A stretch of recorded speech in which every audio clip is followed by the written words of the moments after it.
여러분 반갑습니다. C촌입니다. 오늘 여러분과 함께 같이 살펴볼 집은 바로 이 집입니다. 이 집.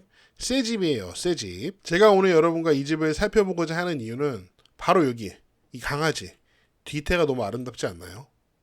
너무 귀여워요. 농담이고요. 자, 새 집인데 현재 공매에 나와 있습니다. 경매가 아닌 공매.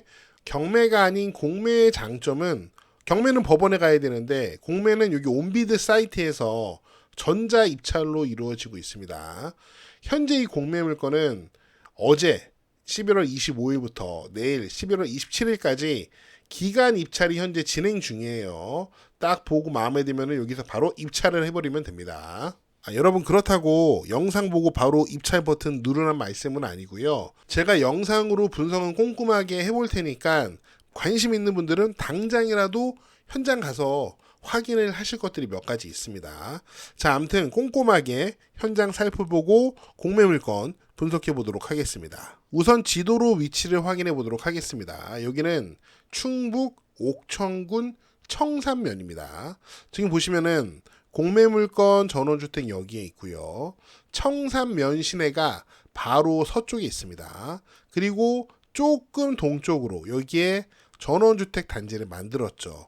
지금 보시면은 뒤에는 북쪽에는 산이 있고 남쪽으로는 보청천이라는 하천이 흐릅니다. 배산 임수의 거의 남양 땅 좋습니다. 게다가 시내 접근성도 매우 우수하죠. 뭐 걸어갈 수 있을 정도예요. 좋습니다.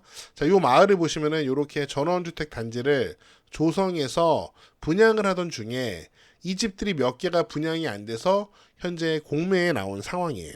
제가 이 집들의 건축물 대장을 확인해 보니까 분양이 많이 됐더라고요. 그런데 지금 분양이 안 된 게 이 집과 이 집이 분양이 안 된 것 같더라고요. 그래서 현재 이 집 하나만 세금 체납 문제로 공매에 나온 상황입니다. 현장 사진을 좀 보겠습니다. 지금 여기가 마을길이에요. 이렇게 마을길이 굉장히 깔끔하게 포장되어 있고 요 강아지하고 마을길이 구분이 안 될 정도로 깔끔하네요. 지금 여기 보시면은 석축이 있고 여기에 표시가 있는 거 보니까 아마 여기가 이제 그 측량을 했던 딱 그 꼭지점인 것 같아요. 아마 요렇게 땅의 크기가 나오지 않을까 싶고요. 공매 물건 뒤쪽으로도 이렇게 토목공사가 되어 있고 주변의 산의 모습은 참 보기 좋습니다. 가끔 시골 전원주택 조성해 놓은 곳을 가보면은 주변의 나무를 다 깎아버려서 민둥산인 곳도 있거든요. 그런 데는 참 보기가 좋지 않아요. 이렇게 나무가 빽빽히 있는 게 아름답고 공기도 좋아요. 우선 이 땅은 지목이 현재 대지로 면적은 약 166평 정도 되고요. 아담합니다. 건물을 볼게요. 와, 깔끔합니다. 면적은 대략 27평 정도 됩니다. 건축물 대장을 보니까 철근 콘크리트 구조예요. 여러분들 혹시 철근 콘크리트 구조 선호하시나요? 저는 사실 시골이라면은 목조 주택이 좀 더 친환경적이고 뭐 좀 자연적이라고 생각하는데 자, 유튜브에서 댓글들을 보니까 철근 콘크리트를 선호하는 분들도 굉장히 많은 것 같더라고요. 아무튼 이 집은 철근 콘크리트고 지붕은 스페니쉬 기와를 덮었네요. 사용 승인은 2023년으로 그냥 새 집이라고 보셔도 될 것 같아요. 보시는 것처럼 외벽 마감은 이렇게 대리석으로 했고요. 빗물바지, 외부 등 뭐 다 잘 마감이 되어 있는 것 같습니다. 외부 수전 이렇게 디딤석을 밟고 이 집 앞으로 가면은 이렇게 석재 데크가 있네요. 석재 데크가 있고 에어컨도 설치가 되어 있네요. 마당에는 잔디를 이쁘게 깔아놨고요. 마당의 모습인데 잔디하고 조경수들이 있습니다. 작은 묘목을 심어 놓은 것 같아요. 이 앞쪽으로도 현재 집을 짓고 있습니다. 이런 식으로. 여기 다 지어지면은 아마 이제 좀 그 전망이 조금 막히는 건 있을 텐데 그래도 이쪽 전망을 보면은 전망이 상당히 괜찮아요. 저 앞에 하천이 흐르고 더 멀리 또 산이 보이고 아름답습니다. 자, 집을 뒤쪽에서 보겠습니다. 와, 강아지가 신나게 달려오고 있고요. 앞쪽 전망 나쁘지 않습니다. 집 뒤의 모습을 보면은 여기 창고 같은 게 있는데요. 이거는 다 완성되지 않은 모습인 것 같아요.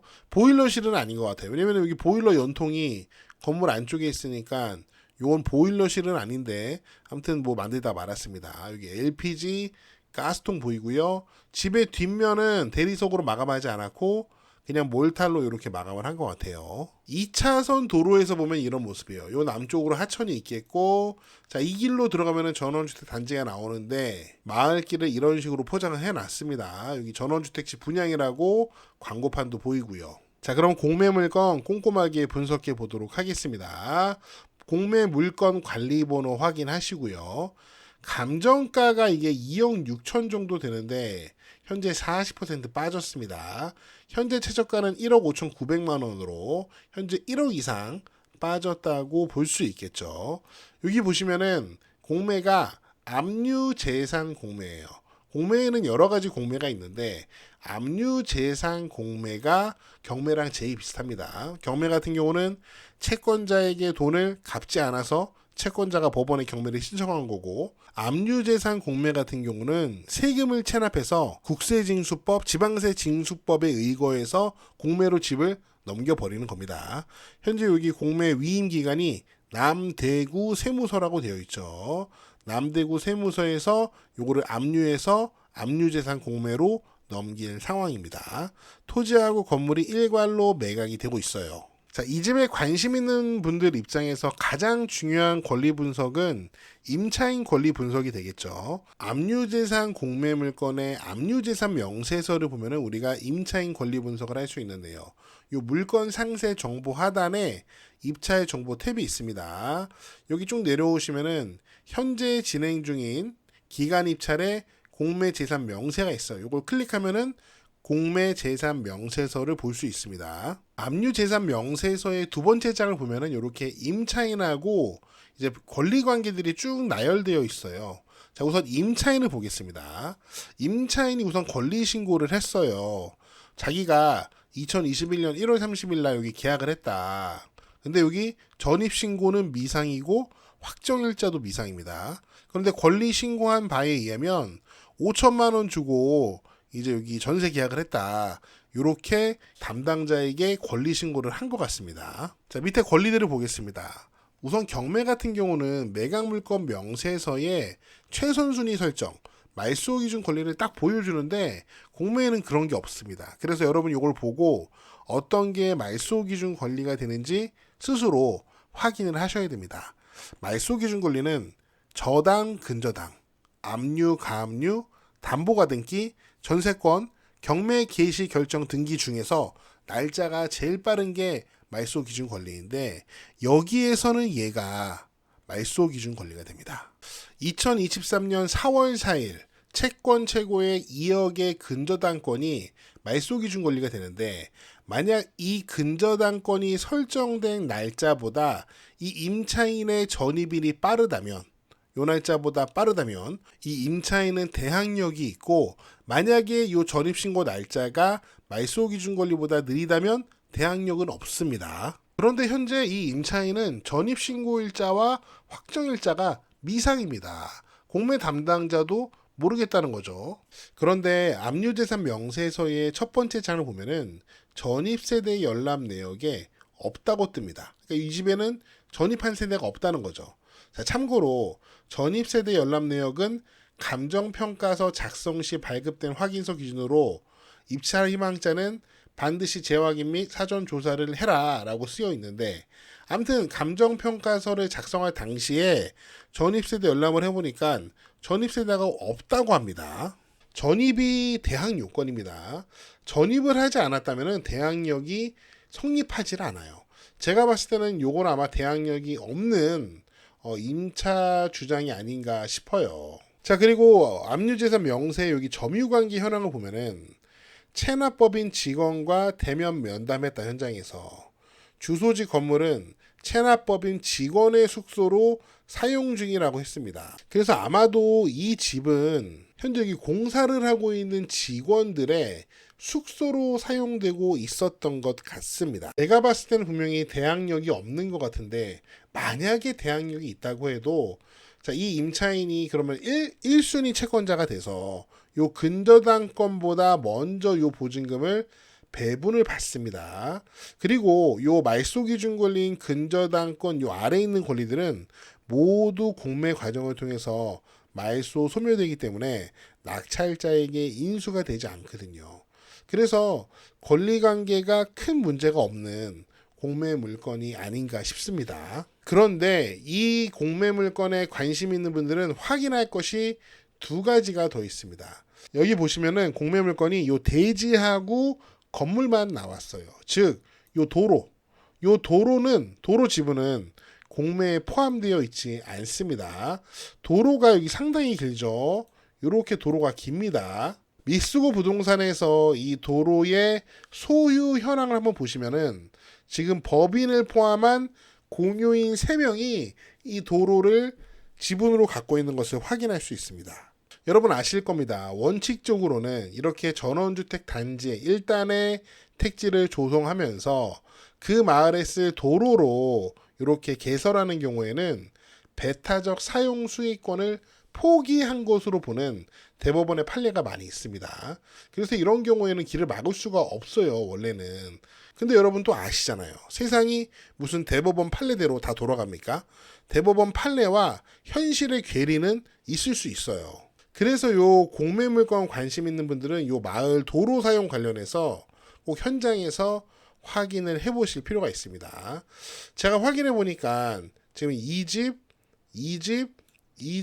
집은 다 분양이 됐어요. 뭐 토지 분양을 하건 건물까지 분양을 하건 분양이 됐더라고요. 그래서 많은 사람들이 사실 사용하는 도로이기 때문에 길을 막기 사실 어려워요. 한 사람만 꼭 집어서 그 사람 올 때마다 길을 막을 수는 없잖아요. 그럼에도 불구하고 현장 가서 반드시 이 도로에 대해서 여러분 한번 확인을 해보셔라. 그런 조언을 드리고 싶고요. 두 번째로 확인할 사항은 지도로 보면은 이 전원주택 단지 바로 왼쪽에 서쪽에 이렇게 굉장히 대규모의 태양광 발전소가 있습니다. 물론 딱 봤을 때 엄청나게 큰 규모는 아니고요. 뭐 이게 고압이 어느 정도까지 올라갈지는 저는 잘 모르겠습니다. 이런 규모인 경우 어느 정도까지 전압이 올라가는지 아시는 분들은 댓글로 좀 알려주시면 감사하겠습니다. 물론 저는 전기 전문가가 아니기 때문에 이런 고압이 인체에 미치는 영향에 대해서 논하고 싶지는 않고요. 다만 이런 고압에 대해서 꺼리는 분들은 이 마을을 좀 선택하기가 어려울 것 같아요.